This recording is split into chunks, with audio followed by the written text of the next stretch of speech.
Hello, I'm Don Ward and this is a short introduction to Constructing Excellence, who we are and what we do. Please get in touch with us if you want to get involved in any way. We particularly welcome interest in corporate membership from firms who want to help change the industry. Our mission and simple vision statements are as shown here.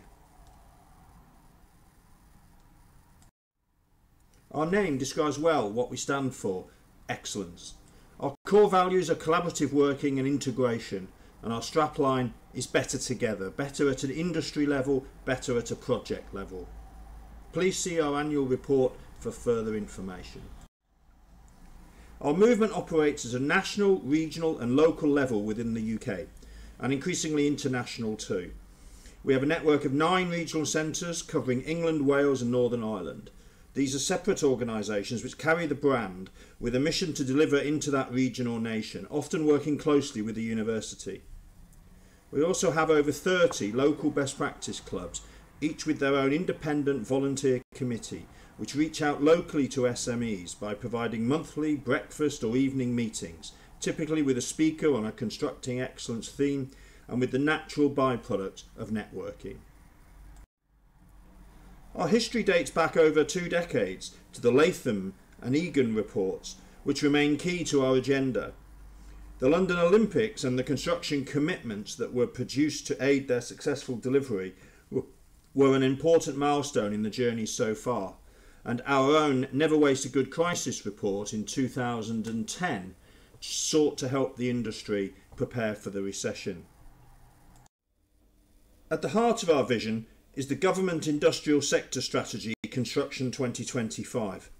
We fully support this and strive for the leading parts of our industry to achieve this level of performance sooner than 2025. In the recovery from recession, we see massive opportunity and a need to seize the day to achieve a performance breakthrough. This is the current set of theme groups at a national level. Our clients group and G4C also have work programmes involving separate theme groups. Again, please look at the website for further information. Ultimately, the industry exists to deliver value. We need to understand that the value of outcomes for clients far outweighs the input costs of design and construction. People argue over the precise numbers. For example, in the late 1990s, it was suggested that if construction of a new office building in London cost £1 million, then operation, maintenance, replacement, churn of fit-out, etc. could cost £5 million over 20 years. And the staff and other business costs of the firm occupying the office over those 20 years could be £200 million, a ratio of 1 to 5 to 200. We add 2 extra numbers to this. The firm earns value of maybe 2,000 million as the outcome for them, and design costs are maybe only 10% of construction costs, or 0.1 million on this scale.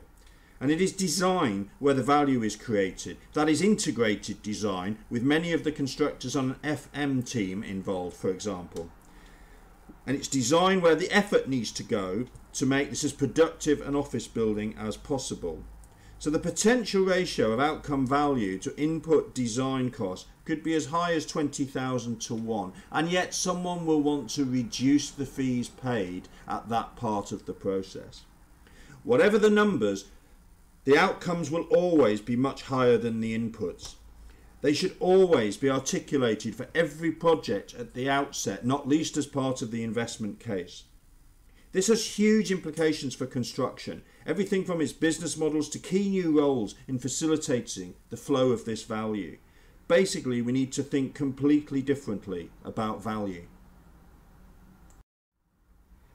In practice, we see the performance breakthrough coming from the industry, its projects and its supply chains, following through a journey something like this, starting with respect for people, health, safety, welfare, diversity, which is a prerequisite for collaborative working, which needs to be enabled by BIM, which will set us up for applying lean techniques, ultimately allowing us to focus on delivering value for clients and end users. I hope you found this introduction useful. We believe that engagement with constructing excellence at whatever level gives better ideas and inspiration, better evidence and intelligence, better conversations and connections, and better influence and leadership. Please do get in touch to find out how you can benefit. Thank you.